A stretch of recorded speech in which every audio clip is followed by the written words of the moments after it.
वाजिद जी और कमाल जी को कहा परमात्मा ने कि भाई मेरी इच्छा हो रही है कि इन भक्तों से मिलना चाहता हूँ मैं, आप मेरे साथ चलोगे?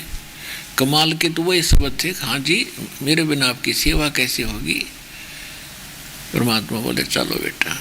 तो वो तीनों जने पैदल चल पड़े। अब परमात्मा कबीर जी के शिष्य थे एक सम्मन नाम के मनियार थे, मनियार जो चूड़ी चाड़ी बेचा करते, और 3 प्राणी थे घर में। एक सम्मन, उसकी पत्नी का नाम था नेकी और पुत्र का नाम था सेऊ।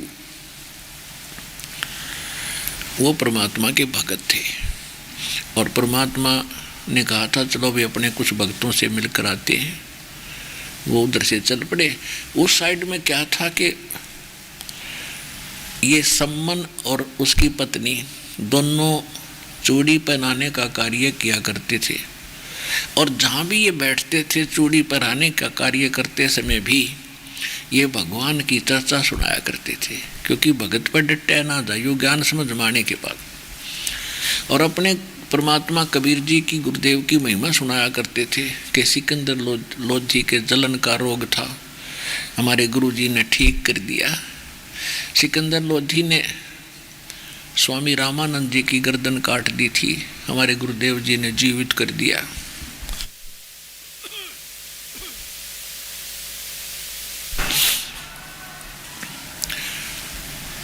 मुसलमानों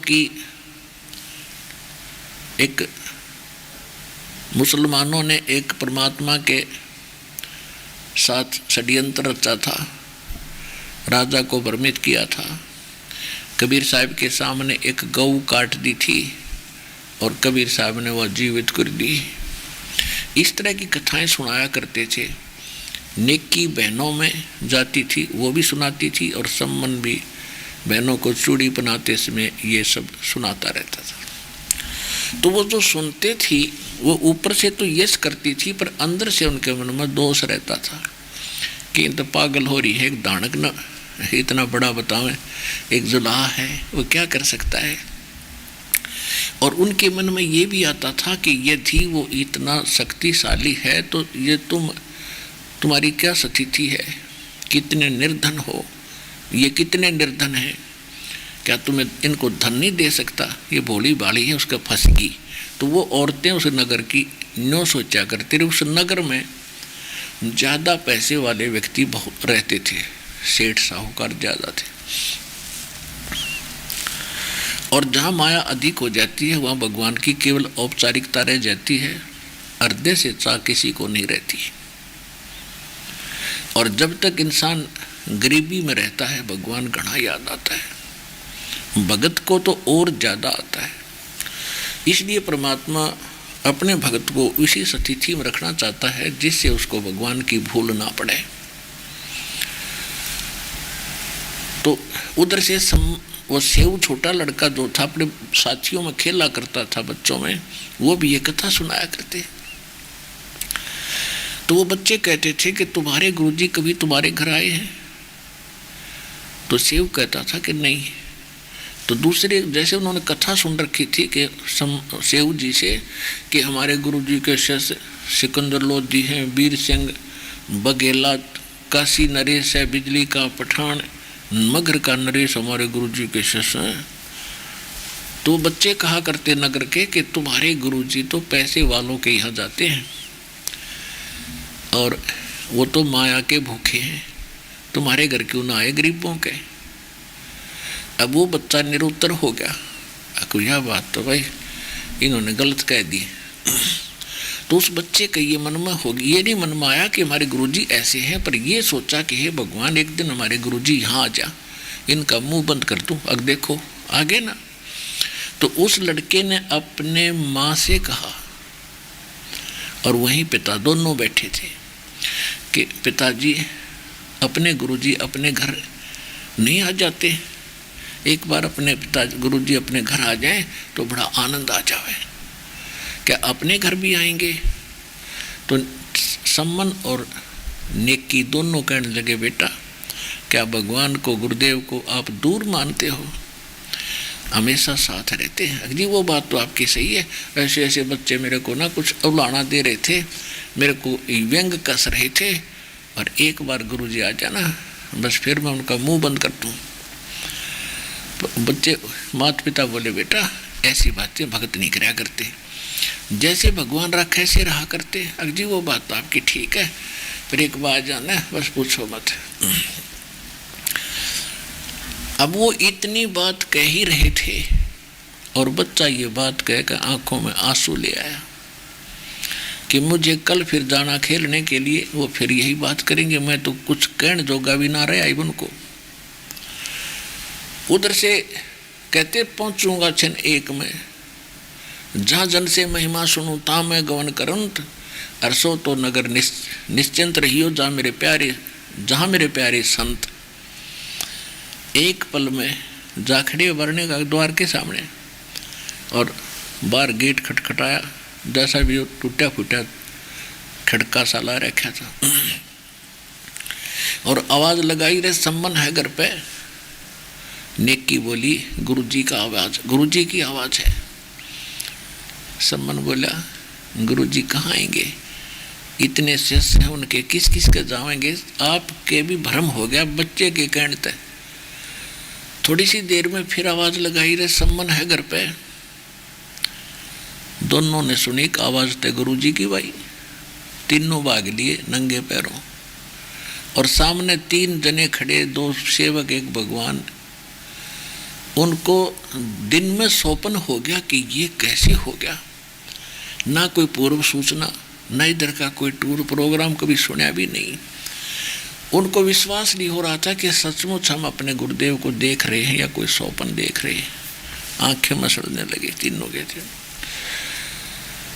तब कमाल ने कहा कि गुरुदेव को अंदर ले चलोगे या यहीं ठडेसरी बना के रखोगे, अंदर तो ले चलो। तब उनका स्वप्न सा टूटा, और जाकर जैसे भी फटा पुराना कपड़े थे आसन दिया, भगवान बैठ गए। सम्मन चर्चा करने लग गया, घंटा 1.5 घंटा बातों में निकल गया। तो फिर सम्मन का याद आई रहा, ना पानी पूछा न आहार की पूछी, मैं अच्छा नालायक हूँ। तो कहा भगवान भोजन की सुनाओ, अभी बनाएंगे, कुछ डट कर खाओगे। परमात्मा ने कहा भाई भूख लाग रही है सम्मन, रसोई तैयार करो। अब सम्मन गया अपनी पत्नी नेकी के पास, और नेकी से कहा कि खाना बनाओ जल्दी, गुरुजी को भोग लगी है, और पैदल चल कर आए हैं सभी 2 भक्त हैं और गुरुजी। अब नेकी कहने लगी कैसे भोजन बनाऊं, घर पे अन्न नहीं, एक दाना भी। सम्मन ने कहा कि कहीं से आप मांग लाओ, उधारा ले लो। नेकी कहने लगी आज कोई उधारा भी नहीं दे रहा मुझे। फिर सम्मन ने कहा कि ला तेरा चीर उतार के, ये साड़ी तेरा चीर यानी ओढ़ना जो ऊपर ओढ़ा करे न्यारा, इसको मैं गिरवा रखाता हूँ। एक का था उसके पास ओढ़ना भी।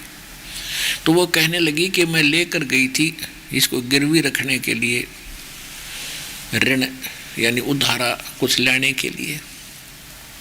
ये थोड़ा सा फटा हुआ है, किसी ने रखा नहीं। अब सम्मन कलेजा पकड़ कर जमीन पर बैठ गया कि हे भगवान, आज पहली बार गुरुदेव आए मेरे इस नीच के घर पे, और आज मैं इनको आहार नहीं करा सकता।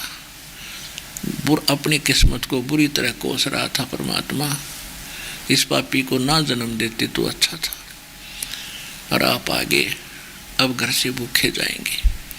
तब नेकी ने कहा कि ऐसे चिंता करने से बात नहीं बनेगी, आप ऐसे करो, रात्रि में दोनों पिता पुत्र चोरी कर लाओ, कुछ आटा ले आओ, इतना ही लाना जितना इन तीनों गुरुदेव और भक्तों का काम चले, ज़्यादा ना लाना। और अब गुरुदेव से कह दो भगवान सवेरा भोजन कराएंगे, ये जानी जान है, संकेत समझ जाएंगे। तो जो सेऊ था बेटा रोज सुना करता माता पिता से और गुरुदेव के सत्संग की जानकारी, कहने लगा माता परमात्मा गुरुजी कहते हैं कि जो चोरी करते हैं उनका सर्वनाश होता है। ये तो घोर पाप है बेटा। माता जी, तो माँ ने कहा बेटा देखो इसमें पाप नहीं लगता, चोरी करके दान कर दे। तो सेव के मन में यह बात समाई नहीं है, चोरी तो चोरी ये है माँ, किसी तरह कर लो। तब परमात्मा उस नेकी ने बताया बेटा सुन ले बात मेरी, तेरी बात कति 100 की 100 साची है बेटा। चोरी तो चोरी है, दान चोरी करके दान करने का फायदा क्या हुआ।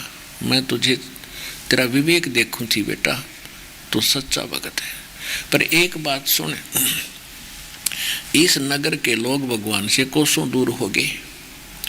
आज ये जानबूझकर एक 3 सेर आटा नहीं दे रहे हमारे को, और ये कह रही हैं औरतें कि आज तो तू कह रही है मेरे घर पर गुरुजी आ रहे हैं, और तेरे गुरुजी तो बड़े सक्षम हैं, समर्थ हैं, और पता नहीं राजाओं को कि जलन के रोग दूर कर दिया, उसके राजा नौकर हैं, चेले हैं, और मुर्दे को जीवित कर देते हैं। कि तुम्हारे 2 रोटी नहीं देंगे तुम्हें, हमारे पास आज आटा नहीं है। ये जानबूझ कर बकवाद कर रहे बेटा। और जिस नगरी से संत अपमानित होकर चले जाते हैं वह नगरी बसा नहीं करती। ये सर्वनाश को प्राप्त हो जाएंगे बेटे। जब परमात्मा नो के नो चले गए थे, भगवान सजा नहीं देंगे, लेकिन यहाँ का जो नियम है इस काल भगवान का, ये फिर माफ़ नहीं कर पाओगा। अब जैसे प्रधानमंत्री का कोई पत्थर मार दे, प्रधानमंत्री उतर कर उनके पीछे ना भाग गए, वो तो और बतेरे एजेंट है, पुलिस वाले पकड़ कर उसकी देही तोड़ेंगे, रेल ठोकेंगे जेल में।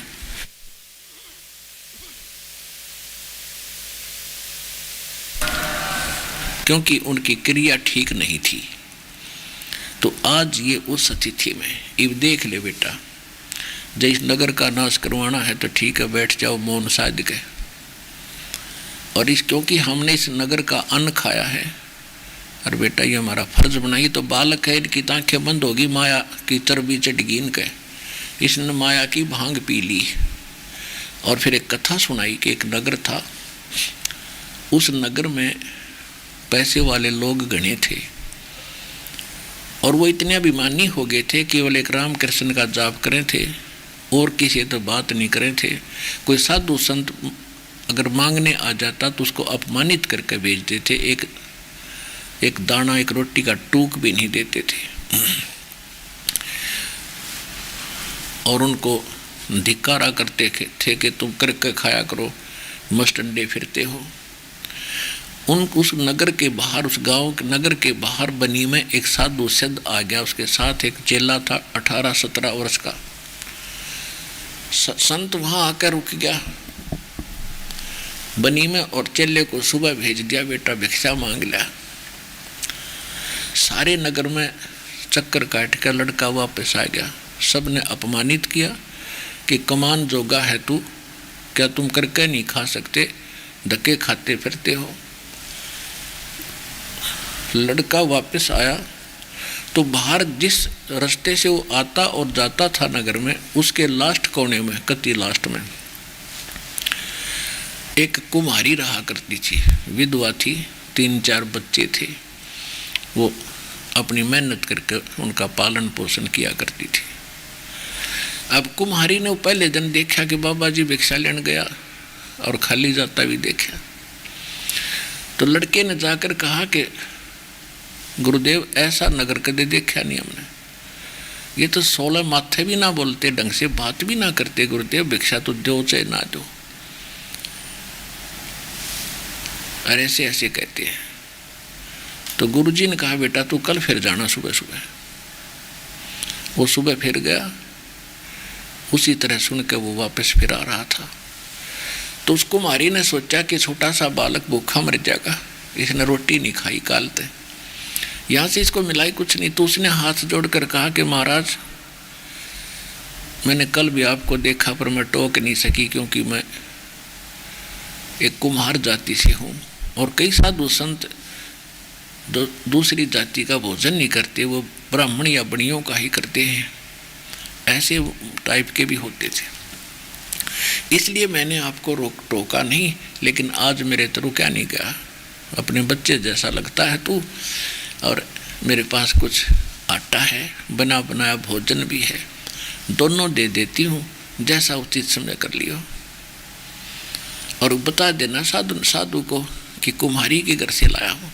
उसको डर लगता था कि धोखे से कभी खा के फिर पता लग संत दुराशीष ना दे दे। तो संत उस लड़के ने कहा, डाल दे माई, जैसे आज्ञा हुक्म होगा गुरुदेव का वैसे हम कर लेंगे, आज्ञा देंगे तो हम खा लेंगे, ना रख देंगे। तो जाके कहा कि महाराज, गुरुदेव ने पूछा, बेटा दिया किसी ने भिक्षा?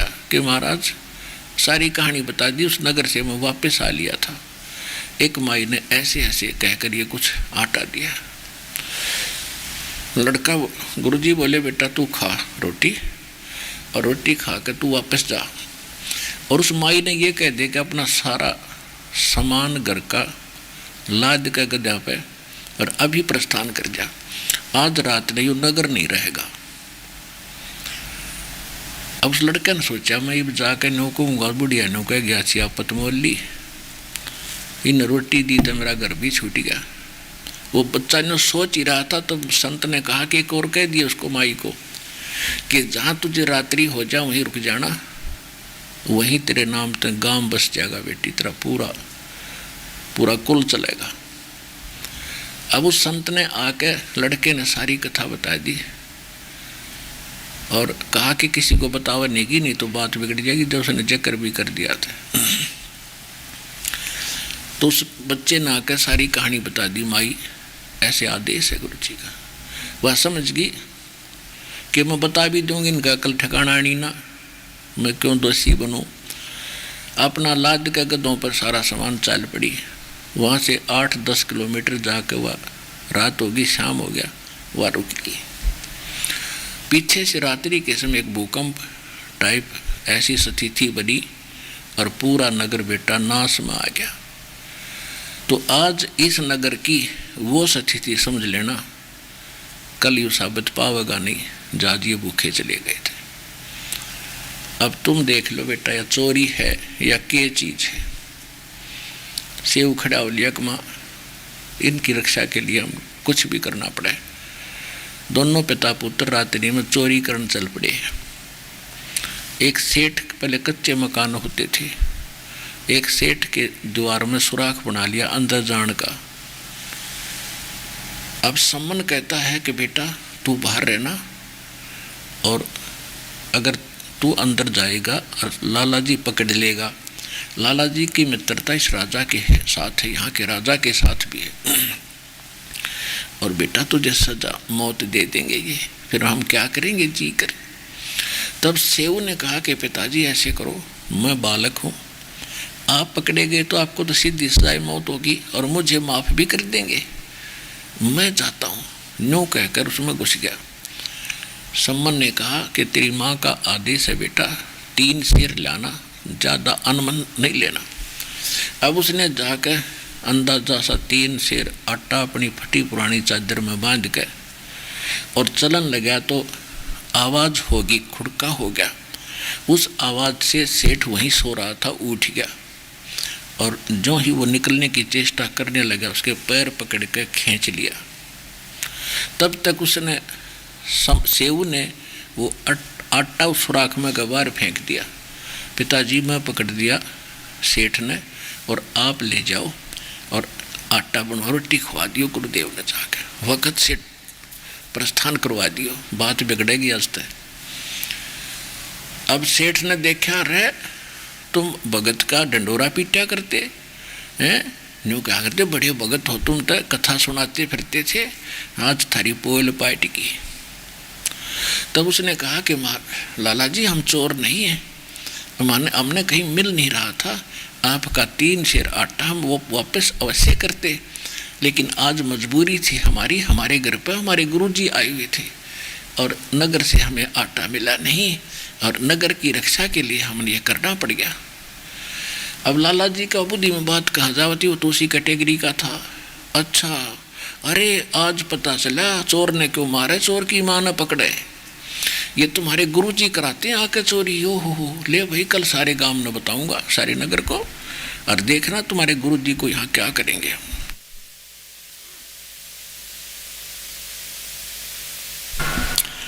वो आते हैं चोरी कराने तुम्हारे से। अब सेऊ ने सोचा ये और बात बिगड़ गई भाई, हमारे साथ तो जो बने हो सो बनती, पर यह और नाश कति बात बिगड़ गई। हे भगवान, हे परमात्मा, अब क्यों कैसी बात बनेगी। अन्न रोटी खाना खिला नहीं सके, ये आपत्ति और मोल दे दी अपने गुरुदेव को फ्री में। उधर से जब नेकी वहाँ नेकी के पास सम्मन आटा लेकर गया, नेकी ने पूछा कि बेटा कहाँ है। सम्मन ने बताया कि लाला जी ने पकड़ लिया और खंबे तो बांध दिया। नेकी बड़ी समझदार थी, उसको मालूम था कि सुबेरे लड़का तो पहचान में आ ही लिया, और सुबह तो पहले आ लेंगे पुलिस वाले, परमात्मा ने पकड़ कर ले जाएंगे गुरुदेव ने और इन संतों को, और वह बात बिगड़ गई। उसने कहा एक काम करे, तुम जाके लड़के से बात करने का बहाना करके एक सिर बार निकलवा के और उसका कर्द से सिर काट के और उठा लिया।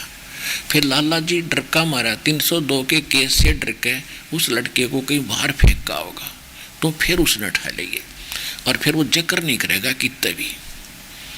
तो जैसी उनकी बुद्धि की सोच थी, उन्होंने इतना गजब का निर्णय लिया, सम्मन लेकर तलवार और वापस चला। उधर से लड़के के मन में ये बात थी कि परमात्मा, मेरा पिताजी मेरा गर्दन काट ले, और लाला जी फिर इस लाश ने कि तो बाहर फेंका होगा, कि तो छुपा का होगा, और ये जिक्र भी नहीं करेगा। उधर से वो भी यही सोच रहा है, उधर से सम्मन इरादा यही लेकर चल रहा है। तो सम्मन ने कहा एक बार के बेटा से वो कल तो आप और हम मिल नहीं सकेंगे, क्योंकि ना जाने कल क्या सजा आपको देंगे और ये मुझे भी दे सकते हैं। तो दो बात तेरे कान में गुप्त कहना चाहता हूँ बेटा, एक बार मेरे से बात कर ले। तो उसने कहा, सेऊ ने कहा लाला जी बाहर मेरे पिताजी खड़े हैं, आप आज्ञा दो तो मैं बात कर लूँ। कि नहीं, हाँ थारी चाल से भागेगा कि नहीं, भागूँ नहीं, मैं भगत हूँ, कति नहीं भागूँ। और आपका ना यकीन होता तो मेरे पैर न बांध दे, लेकिन रस्सा ढीला कर दे थोड़ा सा, मैं गर्दन निकाल लूँ। फिर कल पता नहीं हमारे साथ के बीतेगी, हम मिल पावांगे कि नहीं मिल पावांगे। लाला जी ने सोचा रखे ज़्यादा चोरी तो है भी नहीं, 3 शेर आटा ही तो लिया है। तो उसने रस्सा ढीला कर दिया पैर का, और सेव सरक के और गर्दन बाहर निकाल के कहने लगा पिताजी बोले। अब सम्मन पिता था, बाप था, बेटे गर्दन क्यों कर काटे हैं, हाथ नो छुपा रखी थी, कर नो का नो हाथ रह गया, आगे को नहीं चला। सेव कहने लगा यदि आप मेरे पिता हो तो मेरी गर्दन काट दे पिताजी, नाश हो गया बात का। अगर यदि मेरी गर्दन नहीं काटेगा तो मेरा बाप नहीं, मैं किसी और का कुबीज हूँ। इतनी बात बेटे के मुंह तक सुन के और पट दे गर्दन पर मारी, 2 हो गए। उठा के सिर ने शीश ने और ला के घर रख दिया अलमारी में। उधर से लाला जी ने देखा ये तो नाश हो गया, 302 का मुकदमा तेरे पर लगेगा। अब उसने उस लड़के को घसीटा रातों रात पकड़ के, और कुम्हार का पुजावा होता था पहले, घोड़े खड्डे से, और उसमें वो मिट्टी खोद के ईंट और बर्तन बनाते थे, वो गड्ढे हो जाते थे, घसीट के पुजावे में गिरा। नेकी कहने लगी आप फिर जाओ, अब लड़का की तब बाहर पड़ा पाओगा और उसके निशान देखना, क्योंकि लाला जी किसी को शेयर नहीं करेगा, इकला करेगा इस काम ने, और वो घसीट के ले जाएगा। बच्चे के चिन्ह जहाँ जा रहे हो उस धड़ ने बिठा लेगी। अब लाला जी तक डाल के उसने बाहर, और आके अपनी बना के वो जो सुराख हुआ था द्वार में, वह एक सार कर ली चढ़ा के और लीप के और सूखा रेता मार के ऐसा बना दिया जैसे कुछ हुआ है को नहीं।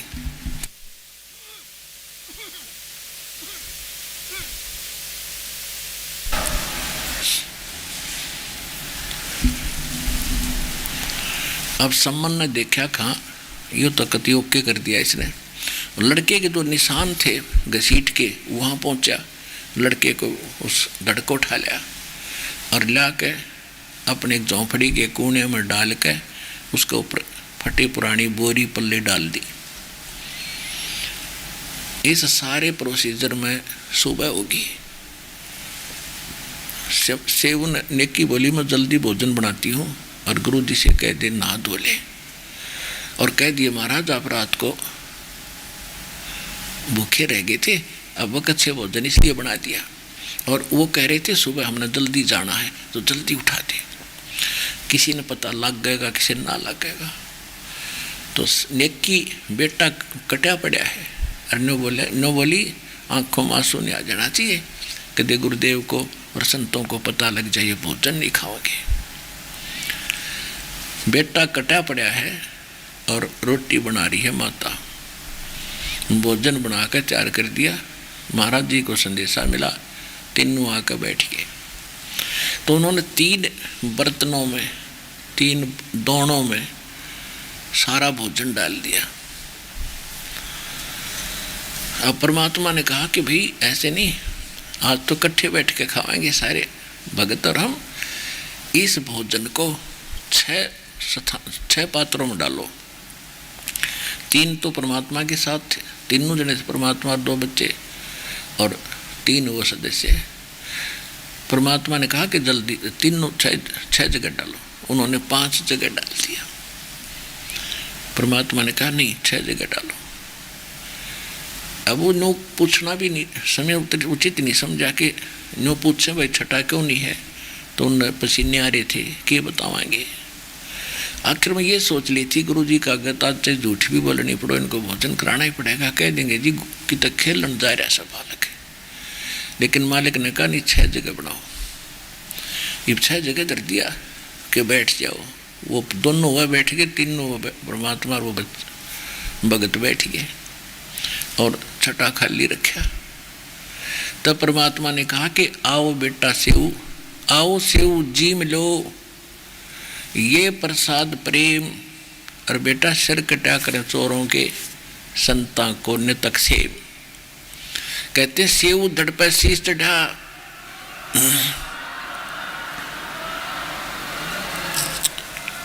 सेऊ धड़ पर शीश चढ़ा, अपने आप अलमारी से उठ कर सिर और उस धड़ के ऊपर लग गया। सेऊ धड़ पर शीश चढ़ा, वो आ बैठा पंगत माँ, और नहीं निशानी गर्दन पे यो ओ सेऊ ना। मात पिता ने कलर हटा हटा के देखे, निशान भी कोई ना। बोलो सतगुरुदेव कबीर भगवान की जय हो।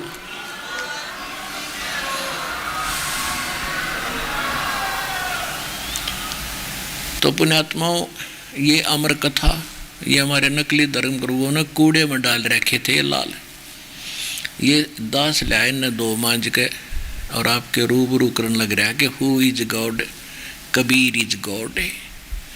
अब श्री कृष्ण जी ने जीवित कर दिया, लेकिन मोक्ष ना श्री कृष्ण का और ना मोर ध्वज और ताम्र ध्वज का। और ये वो उस भगवान की उस अगर उसी से लीला भगवान मानते हो तो वो मोर ध्वजाड़ी भी करके दिखा दी, और फिर उनको ऐसा मंत्र दिया, उनका मोक्ष हुआ।